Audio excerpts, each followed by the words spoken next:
Please be diligent. Make sure that you are checking if legit ba yung fina-flash sa feed ninyo. Ano na namang fake profile. At very recent to because finollow niya si Negi.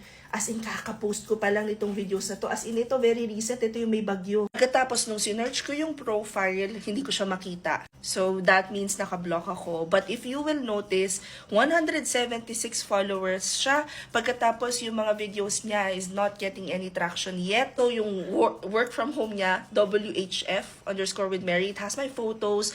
If makikita nyo to, please report. Nagme-message din siya sa mga tao about work from home opportunities, which again, hindi ako yan. Wala na ba akong time mag-PM? Next, these people are running ads. Says jobstreet.com.ph. Tag na lang din Jobstreet para lang ma-check din nila, but they're running ads using my video. And again, this is not me. Para sa kaalaman ng lahat, sa TikTok, I only have one profile, which is this one, and then yung admin sila yung gumagamit neto. Sa Facebook, I have 2 pages. This one na 96,000 followers na. And then yung Blogy Mary group na I think 16,000 followers ngayon. Sa Instagram, ito yung gamit ng admins natin. And ito naman yung profile ko. Sa YouTube, I have this page and this YouTube page too. Again guys, maging matalino, i-check nyo muna yung nag-run ng ads. If may makita kayo and you have time, maybe 5-10 seconds, please report the profile. Maging mapanuri, huwag magpabulag sa mga ganire. Thank you!